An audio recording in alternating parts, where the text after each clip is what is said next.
Nous abordons maintenant le dernier volet de notre lecture de la lettre apostolique du pape sur la figure de Saint Joseph. Cette dernière partie est intéressante parce que elle nous confronte avec peut-être dans ce chapitre 7 avec ce qui peut constituer, du moins, en tout cas c'est ma lecture, la pointe fine de cette lettre, du propos du pape. Voilà. Après avoir vu donc un père travailleur, nous voyons donc un père dans l'ombre. Et je suis assez heureux de commenter pour vous ce chapitre en cette semaine sainte, parce que il y est question du sacerdoce, et c'est aussi l'occasion pour moi de rappeler la figure sacerdotale comme étant aussi une figure paternelle, la figure du prêtre, qui est une figure de pasteur, mais d'un pasteur qui sait aussi engendrer. Voilà. Alors, un père dans l'ombre. Le pape aime travailler les opposés, les paradoxes, et manier aussi, je dirais, l'équilibre. Nous inviter à regarder la figure paternelle, la figure du père, à la considérer avec un regard équilibré et équilibrant. Joseph, il commence en citant cet écrivain polonais, Dobrazinski, disant que Joseph est l'ombre sur la terre du Père céleste. Un père dans l'ombre. Alors, il commence par nous dire qu'on devient père, pour introduire ce propos, qu'on n'est pas père, mais qu'on le devient. Voilà, moi, je me souviens du séminaire où on nous expliquait qu'on n'était pas prêtre, mais qu'on le devenait. Et c'est bien ce que j'essaye dans ma mission de formateur, par exemple, de le redire. Et qu'à chaque fois, pour un père de famille, c'est la même loi aussi d'une loi d'engendrement, c'est-à-dire qu'on se reçoit aussi comme père de la part du Père des cieux, et que on le devient progressivement. On est père, nous dit le pape. Il définit en fin de compte la paternité. C'est pour ça que je vous dis que c'est un peu le summum d'une certaine manière, parce que c'est vraiment l'attribut principal, l'attribut central de Joseph. Quand on assume la responsabilité de la vie d'un autre. Voilà. Alors il nous dit qu'il y a bien des manières d'être père d'une certaine façon. Je crois qu'il ne faut pas non plus réduire la figure paternelle au simple genre masculin, parce que il faut aussi penser aux femmes qui sont seules, qui élèvent des enfants seules, soit parce que le père est absent pour l'une ou l'autre raison, qu'il les aurait quittés, ou bien parce qu'il serait parti, il serait au ciel. Voilà. La figure du père doit être aussi médiatisée, même par des femmes, parce que lorsqu'il n'est pas là. Voilà. Alors ça peut arriver. Alors lorsqu'on assume la responsabilité de la vie d'un autre. Le pape nous dit que nous sommes dans un monde, vous l'avez lu, qui est empreint d'un déficit chronique de pères. Et ça, je crois que c'est assez, c'est assez clair. C'est-à-dire de personnes qui soient en capacité d'être responsables de la vie d'autres personnes. Alors ça, c'est un débat un peu compliqué, parce que quand on dit ça, on imagine toujours que quelqu'un va avoir de l'emprise sur la vie. Et c'est pour ça qu'on se refuse à adopter une figure paternelle qui soit à penser même à la figure paternelle. Parce que quand on évoque sans doute quelqu'un qui va plutôt avoir de l'emprise, qui va vouloir dominer, qui va vouloir être autoritaire. Bref, ça n'intéresse pas. Alors on préfère se désengager plutôt que de montrer ou de subir ce type de relation. Le pape essaye de nous aider à rentrer dans une considération et un amour de la figure paternelle, un vécu de la figure paternelle qui soit équilibrant. Voilà. Il s'agit d'engendrer, et le vrai mot, c'est vraiment celui de l'engendrement, c'est-à-dire celui qu'on utilise dans le credo, quand on parle de l'engendrement du Fils par le Père. Il évoque la paternité aussi déficit de la paternité dans l'Église, hein, en citant la première lettre de Paul aux Corinthiens, hein, il s'agit d'engendrer donc en Christ, cette fois-ci, hein, engendrer dans la foi. Le père est celui qui introduit l'enfant à l'expérience de la vie, en lui permettant de faire des choix, de liberté, des choix en liberté, et des nouveaux départs. Voilà. Introduire quelqu'un à l'expérience de la vie. C'est bien la figure de Joseph, c'est-à-dire un guide, en fin de compte. Voilà. Et nous avons du mal à être des guides pour les autres, comme nous avons du mal, parce que nous sommes cantonnés à notre quant à soi, nous préférons ne rien dire à l'autre pour être certain de ne pas annihiler sa liberté propre, parce que nous nous disons que oh, il est si différent de moi, je ne veux pas lui faire la leçon, je ne veux pas lui imposer des règles qui ont été pour moi, oui, certes porteuses, mais combien difficiles à certains moments. Oh, que pourrais-je dire de bon finalement et de sain à son égard et pour lui, pour l'aider, qui soit éclairant. Ben voilà. Alors nous nous refusons à cet acte-là, et en fin de compte, c'est une manière de démissionner et d'occulter complètement la figure du Père, qui est celui qui nous engendre fondamentalement, c'est le Père du ciel. Joseph est la figure du Père très chaste. Chaste, qu'est-ce que ça veut dire? Et c'est ça l'intérêt aussi de méditer avec Saint Joseph en cette année, c'est d'un amour qui libère et non qui cherche à posséder. Hein, la définition même de la chasteté, c'est entrer avec l'autre dans une relation qui me laisse libre, en libérant l'autre.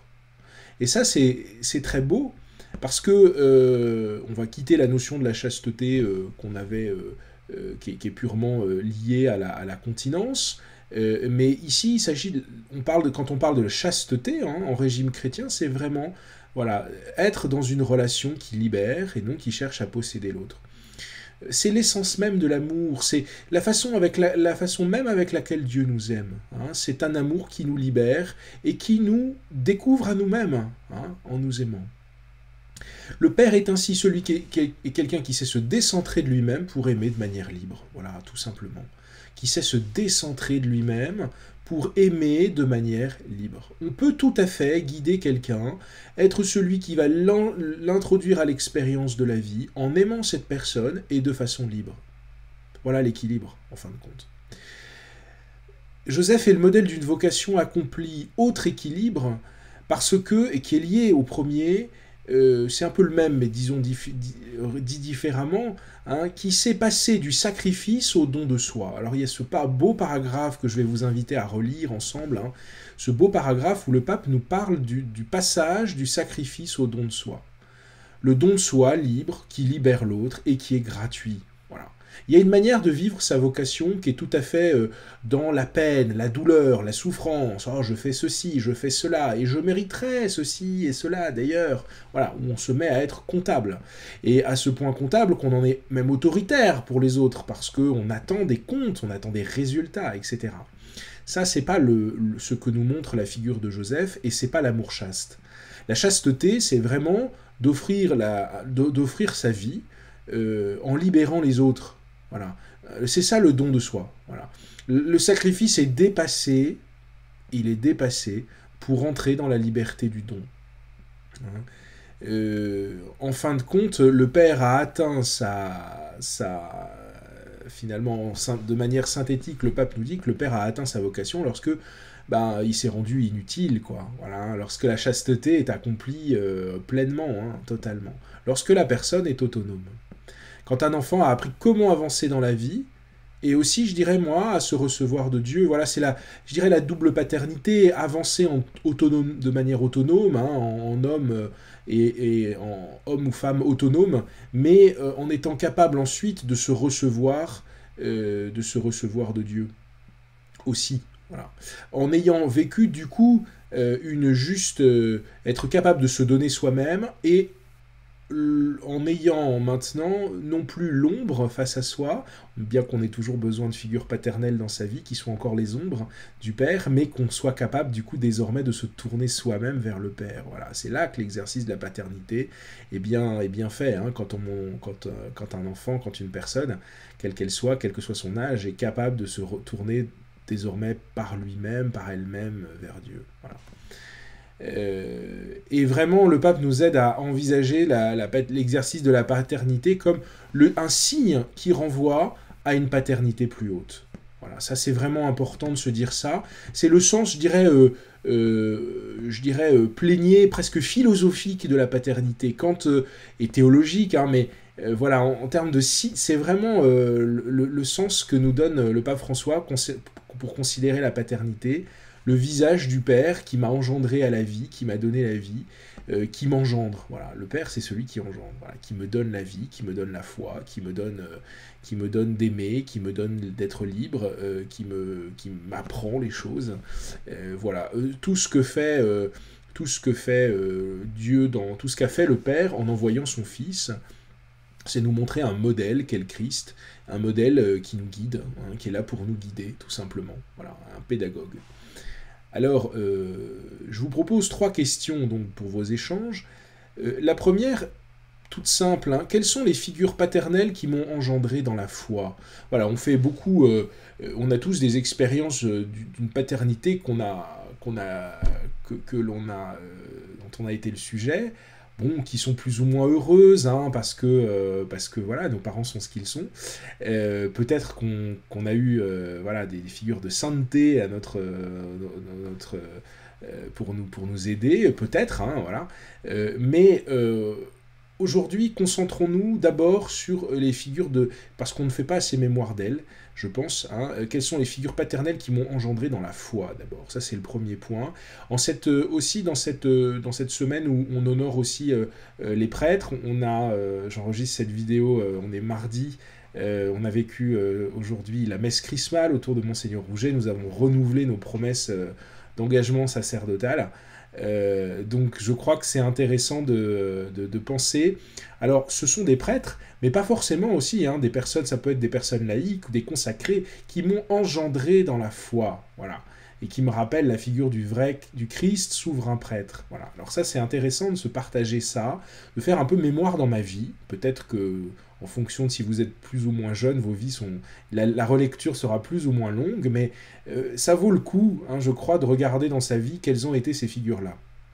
Ensuite, je vous propose de dire finalement comment pourrais-je décrire maintenant la place qui est la mienne dans l'Église. Finalement, ces figures de paternité, elles m'ont donné une place aujourd'hui d'avancer, hein, de manière autonome. Alors c'est certes peut-être pas parfait, mais enfin, quelle est ma place? Quelle est ma vocation? Alors ça, c'est plutôt un regard sur soi-même.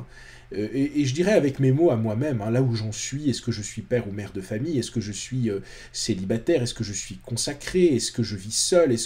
Voilà. Mais finalement, de manière positive, on va pas être justement dans la notion un peu sacrificielle et douloureuse, mais quel est le don de moi-même que Dieu m'appelle à faire et dont je perçois déjà, et que je vis d'ailleurs déjà là, maintenant, aujourd'hui. Ben, je peux me dire ça, voilà, sous forme de place. Quel est finalement mon rôle dans l'Église? Quelle est la place que le Père m'assigne? Hein, voilà, je peux me dire ça.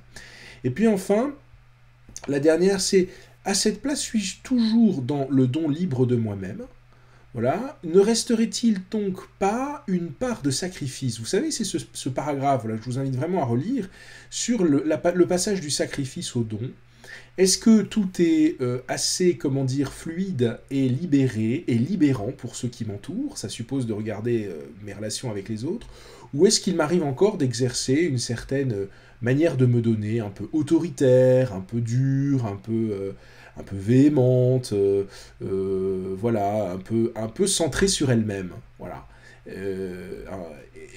Alors, je peux me dire, bah voilà, accepter de regarder un peu cette place en demi-teinte, et puis peut-être partager aux autres en disant, bah voilà, il me reste encore ce chemin à faire, parce que j'ai vraiment du mal sur ce sujet-là, là je montre encore un peu trop, je vis un peu trop de souffrance, là, j'aimerais bien que ce soit plus fluide de ce côté-là. Bah, il y a sans doute un décentrement à vivre, alors voilà, bah, lequel, hein, voilà, quelle est cette souffrance? Voilà, en ce temps de la passion, il est bon de nous dire ça, que le Christ, hein, nous s'est donné sur la croix de manière libre, qu'il a vécu la souffrance, mais dans la plénitude de la paix qui l'unissait au Père. Il y a quelque chose de tout à fait mystérieux, de voir une humanité qui souffre cruellement, si fortement, mais qui, dans le même temps, vit une plénitude intérieure de paix et d'offrande à Dieu, de silence, de quiétude, et de don de soi. Alors cela, nous le lisons dans la croix, et nous pouvons en regardant la croix sous nos yeux, en regardant cette croix, nous pouvons voir l'image du don parfait, dont Saint Joseph était l'ombre, le préparateur, le précurseur d'une certaine manière.